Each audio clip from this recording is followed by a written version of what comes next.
Bonjour à tous et bienvenue sur La Retraite à 40 ans, le podcast pour prendre sa vie en main. Chaque dimanche, retrouvez une personne comme vous qui échange sans fil sur ses origines, ses ambitions, ses aspirations, sa relation à l'argent.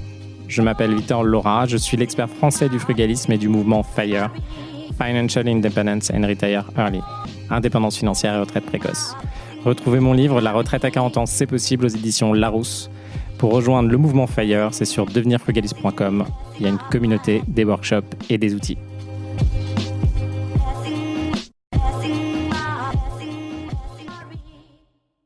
Bonjour à tous et bienvenue dans un nouvel épisode de La Retraite à 40 ans. Aujourd'hui, on va parler de quelques informations sur le Airbnb. On va pouvoir en discuter et surtout des jugements autour d'une veille juridique.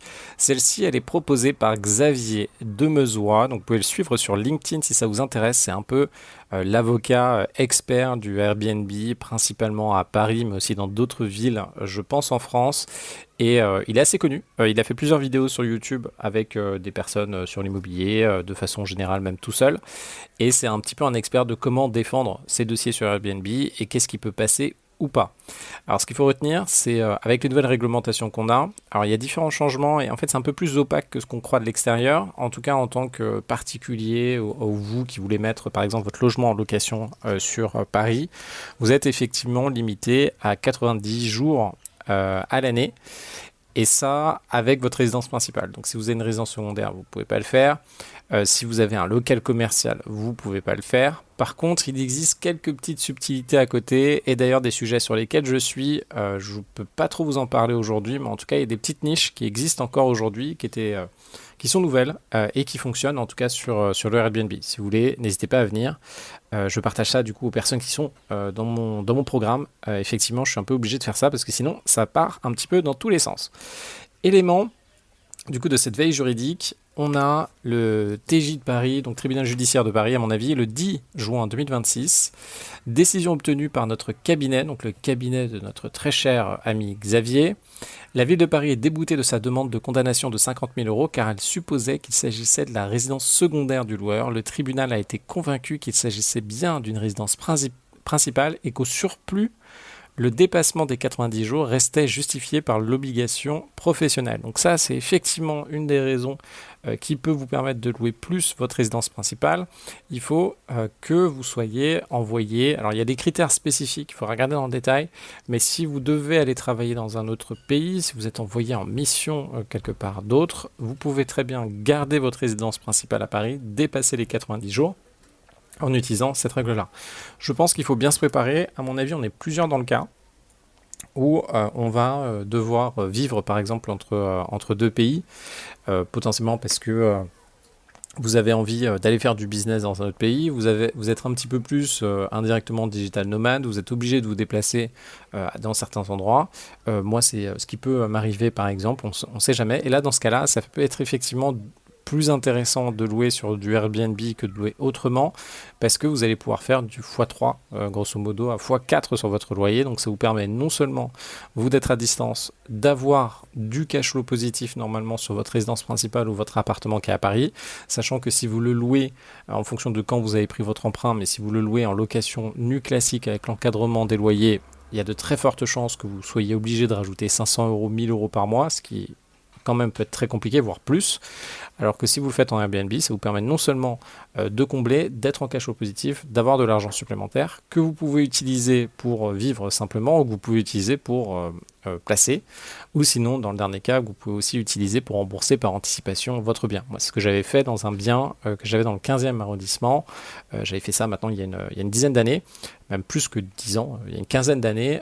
Donc c'était un peu le début d'Airbnb et je louais beaucoup la deuxième chambre. Donc pour le coup, moi c'était, et même aujourd'hui ça resterait légal, mais je louais la deuxième chambre de mon appartement et j'avais des gens du coup dans mon appart, mais en tout cas ça me permettait de récupérer pas mal d'argent. Et à l'époque, j'ai utilisé cet argent-là principalement pour rembourser par anticipation ce logement-là. Je voulais absolument, ce qui n'est pas une bonne stratégie financière en tant que telle, si on prend les chiffres et si on prend l'intérêt de faire de l'immobilier, mais en tout cas pour moi, ça me permettait de me rassurer à l'époque. Deuxième, donc en tout cas, sachez que là, il y a effectivement des éléments à faire. Si ça vous intéresse finalement de vous lancer dans une stratégie comme ça, moi, ce que je ferais en fonction de vos moyens, mais je demanderais un peu une étude de cas à notre très cher Xavier ou autre, mais au moins quelqu'un qui a des bons résultats, et je dirais, écoutez, voilà moi ce que je veux faire, donc ça va sûrement vous coûter 250, 500 euros pour une heure, une demi-heure.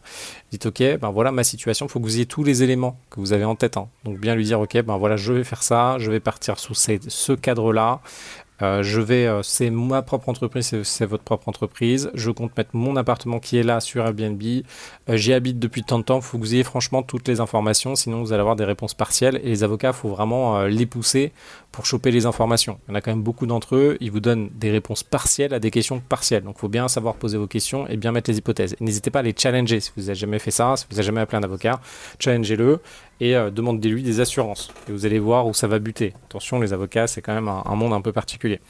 Donc si vous voulez vous mettre dans cette stratégie où vous allez finalement avoir déménagé pas mal de temps pour louer 6 mois à l'année, par exemple, voire plus, votre résidence principale qui est à Paris, montez bien le dossier, présentez quelque chose du coup à un avocat en amont pour lui dire bah, voilà ce qui va se passer.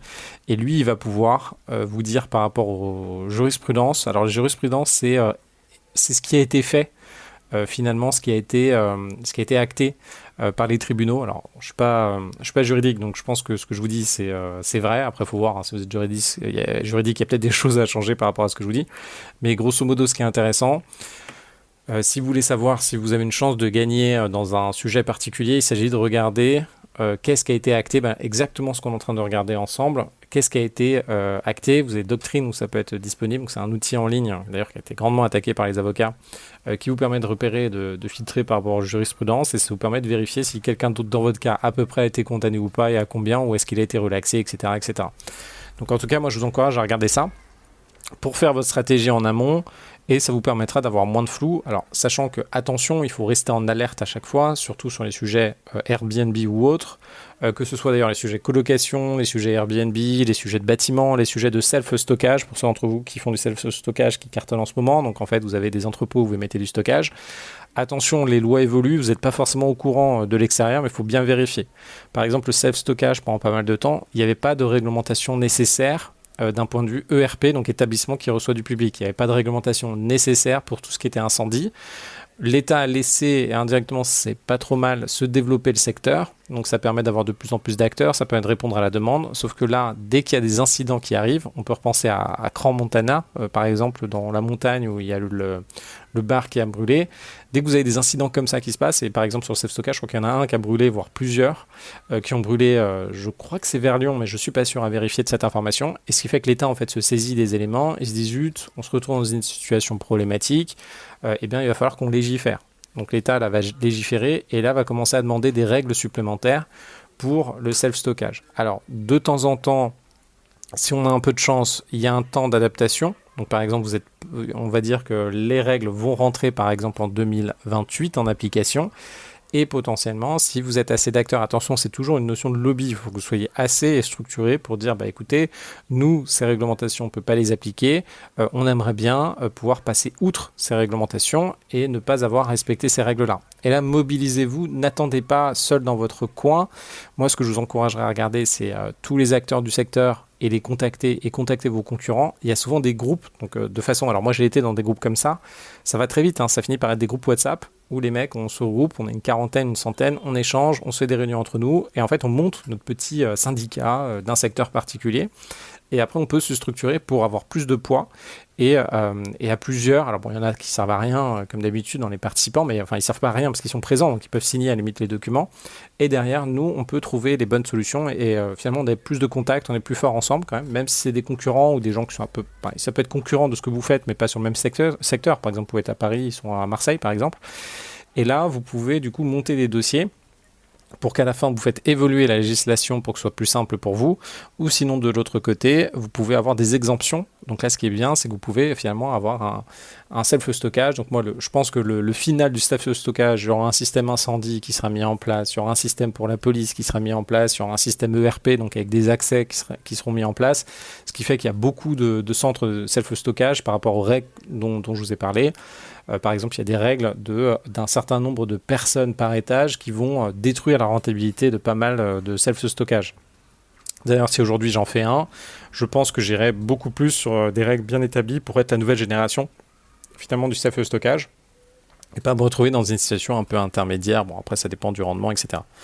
Donc, en tout cas, ce qu'il faut retenir, c'est attention et rester en alerte quand même sur les évolutions de loi que vous avez et regardez sur les secteurs sur lesquels vous êtes. Donc, peu importe le business dans lequel vous êtes. Donc, si vous êtes en locatif, vous êtes dans le business du locatif, il faut rester en alerte aussi sur ce qui se passe de ce côté-là.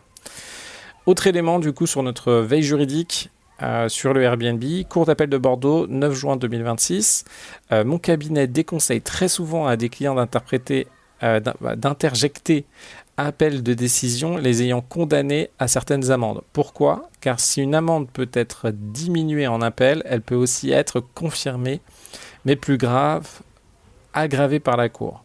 Donc là, c'est pas mal ce qu'il fait. Alors là, je vous donne un petit truc d'un point de vue business. Ce qu'il montre juste avant, c'est qu'il a gagné quelque chose. Donc c'est bon, il a épargné un de ses clients. Alors il aurait peut-être dû mettre le montant qu'il lui a épargné et que ça a très bien marché. Donc tu te dis, tiens, oui, lui, ce qu'il fait, ça marche. Et après, indirectement, il dénigre la concurrence, sachant que, bon, c'est lui qui sélectionne les informations. Je suis sûr qu'il en a perdu plein, hein, notre très cher Xavier de procès ou de choses comme ça.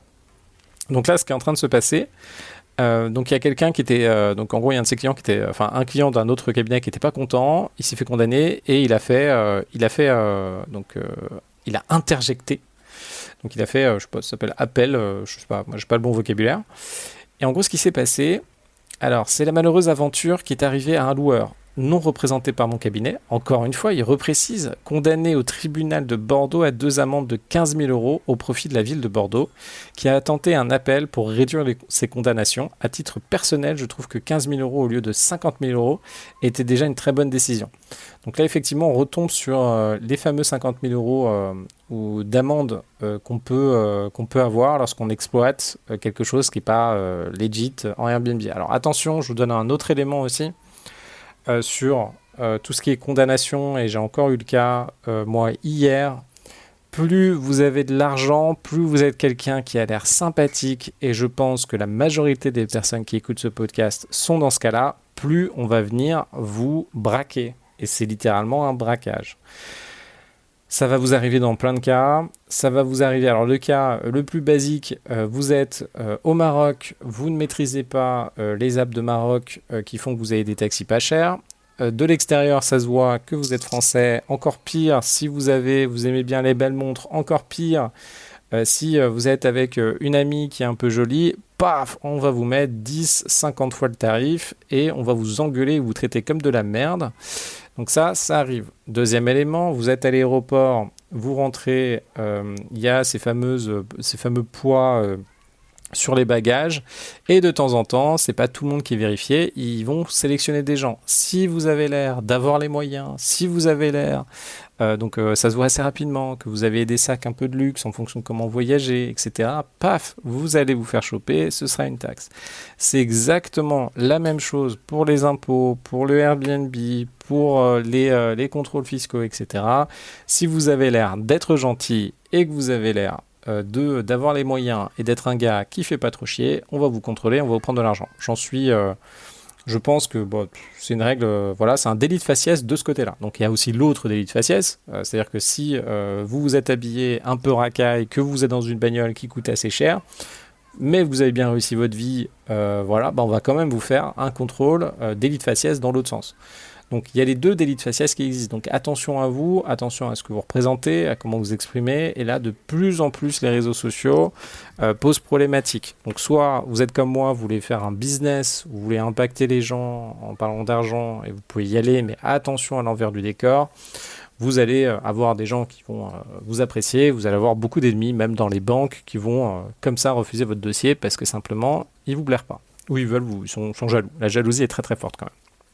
Alors, on revient sur notre histoire. Pauvre propriétaire qui croyait démontrer qu'il pratiquait de la chambre d'hôte conforme alors que la cour a relevé que ses logements loués étaient autonomes. Électroménager complet, annonce portant sur un logement entier, entrée autonome, etc. Alors, là on est dans le cas, c'est quelque chose d'ailleurs que vous pouvez faire, je vous en ai parlé juste avant.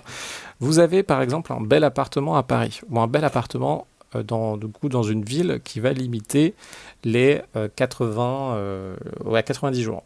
La possibilité, il y en a deux. Donc, il y a la technique de la chambre de bonne. Normalement, la chambre de bonne, donc par exemple, vous avez un bête d'appartement dans le 7e, dans le 17e, dans les appartements bourgeois, en fait dans les immeubles bourgeois des années 1900. Généralement, vous avez lié à votre appartement potentiellement un garage, mais pas sûr, mais surtout une chambre de bonne. La chambre de bonne est sur l'acte de propriété lié à votre logement. Vu qu'elle est liée à votre logement, techniquement, vous avez le droit de louer la chambre de bonne sur Airbnb en full time. Mais attention, c'est ce qui est en train de se passer aujourd'hui. Vous avez la deuxième technique, vous avez ces beaux appartements. Pour ceux qui ne sont pas allés dans ces appartements-là, il y a généralement 2 escaliers. Un escalier de service pour le service, donc vous avez les femmes de chambre, les nounous qui vont passer par là, qui est généralement au fond de la cour, et un escalier classique bourgeois pour que vous puissiez rentrer dans votre appartement. Donc vous rentrez, alors vous avez les beaux escaliers en bois et les maintenant ascenseurs un peu petits en bois, etc. Et vous rentrez par la porte principale. Ça vous permet, si vous avez les moyens, que vous avez les moyens en plus d'avoir du service, donc ça se perd quand même aujourd'hui, vous avez toute votre équipe qui n'est pas obligée de passer à chaque fois dans l'entrée et va faire que vous aviez un service de qualité, etc.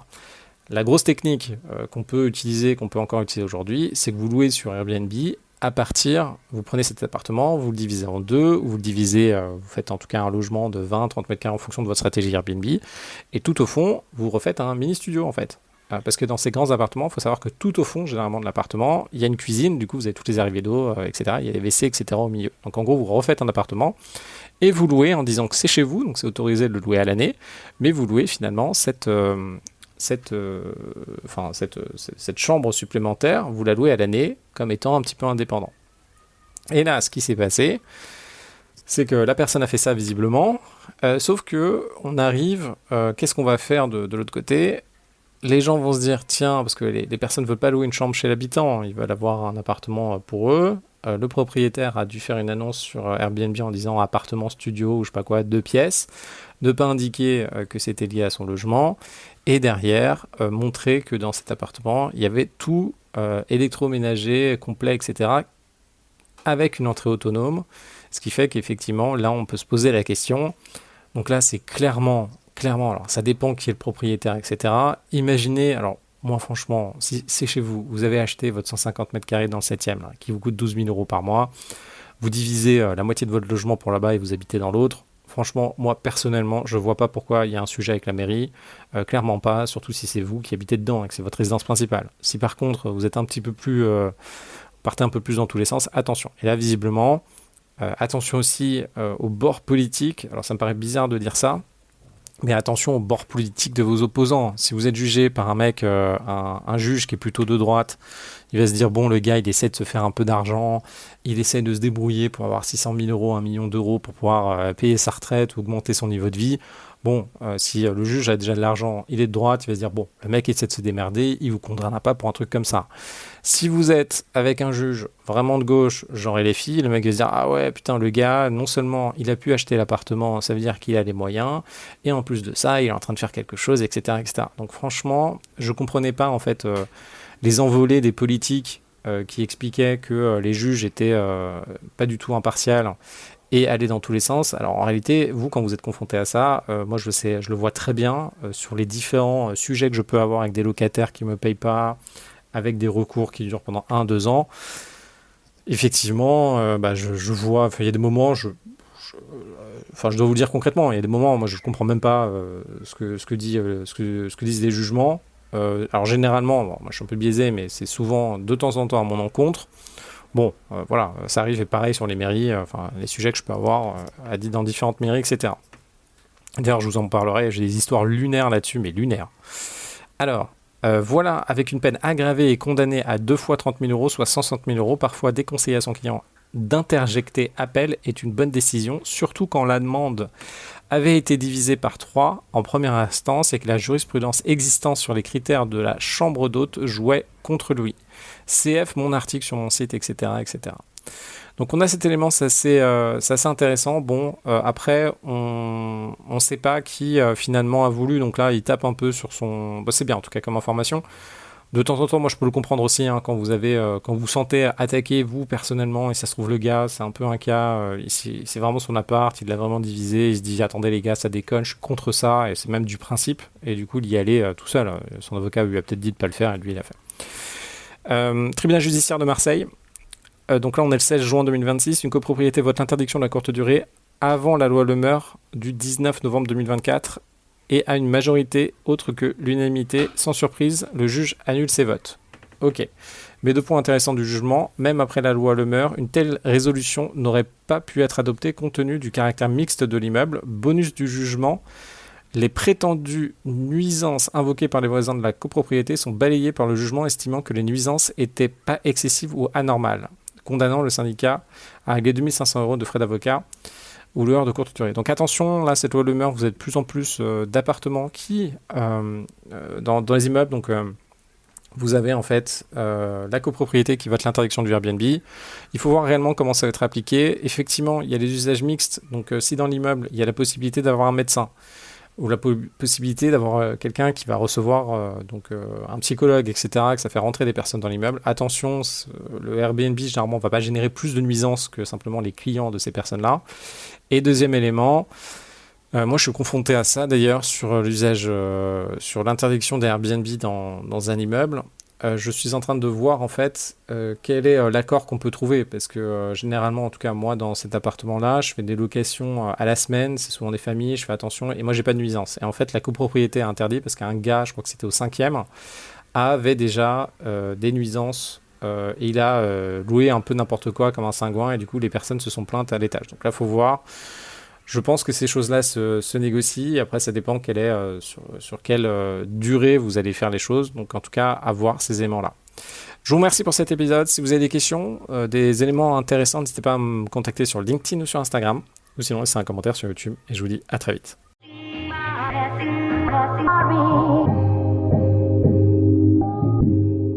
Vous venez d'écouter un épisode de La Retraite à 40 ans. N'hésitez pas à en parler autour de vous, à vous abonner, à rajouter 5 étoiles et à mettre un petit commentaire. Ça nous aide vraiment beaucoup. Pour être informé des nouveautés, rendez-vous sur devenirfrugaliste.com. Une question, je réponds sur LinkedIn, Victor Lora, L-O-R-A. Et surtout, n'oubliez pas, vous êtes déjà au top. À très vite.